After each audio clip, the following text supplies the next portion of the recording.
ba da kayan girki na kan ɗaga ne kan ɗaga sai ka kare kamar kana ɗauka wannan kayan abincin da suke daga Aisha Buhari matar shugaban ƙasa. Akwai taliya a ciki, akwai gishiri, akwai onga, gashi nan dai sai kayan riƙe wadda ta kyauta halan malam daga matar shugaban ƙasa Aisha Buhari. Ga kuma kuɗi duk a haɗa na ce na awo. To mun gan ku a nan ya sunan nan ɗan ƙauyen nan sai ka ɗaga murya. Garo alhamdulillah ƙaramar hukumar Kabo ko yawa. To na gan ku a nan muna wucewa cikin tsakiyar gonaki da dai yanzu an yi share gona ga ta nan da abubuwan ɗalibai ga su can na gani kai aran ma ne mai ɗalibai kenan. To ban ga ɗaliban ba kuma sun je bara 12 ban ji ba 12 sun je bara. Oho in 12 ta sai ku tafi da karatu sai su je neman abinci kuma. Allah sarki to Allah ya ba da lada, Allah ya taimaka. Nan kuma ga ku kuna zaune kuna cin naku abincin an dafa gashi nan. Taliya kayan daɗi ranga ɗaɗiya ko aran ma. Bada. To me zaka ce da Aisha Buhari matar shugaban kasa yanzu ba kamfen bane ba siyasa bace babu hoton alamar siyasa anan.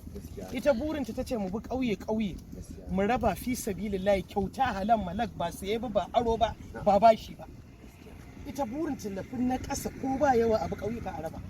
Me za ka gaya mata ko kuma me za ka godiya ko addu'a? Mu abin da za mu ce mata daga murya ka san ni. Ubangiji Allah saka mata da alheri. Ita wa? Ita Aisha Buhari. Alhamdulillah amin. Yawa masu kudiri irin nata Allah sa su masu ƙara himma akan haka. Allahumma amin. Din mai taimakon dan uwa musulmi shi ma Allah ya taimaka masa. Amin ya rabbi. Wanda take hari kuma na alheri to Allah daga ta. Ai ba wani hari sun riga sun gama takwas din sun Allah ya da kuma ba wani mulki za a koma ba. To bare a ce wai ai saboda ana neman a koma mulki ne babu. Wannan alheri da ta gashi sama da take yi shi tana yi don ra'ayin kanta ne don tausayin talaka.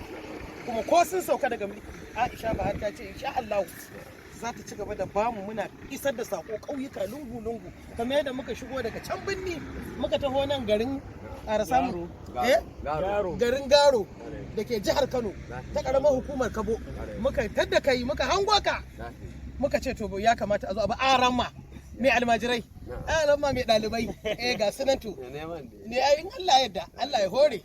To za mu tafi mun isar da sako mun baka sako kyauta daga Aisha Buhari kyauta da kuɗi na awo da kayan girki duk gasu nan.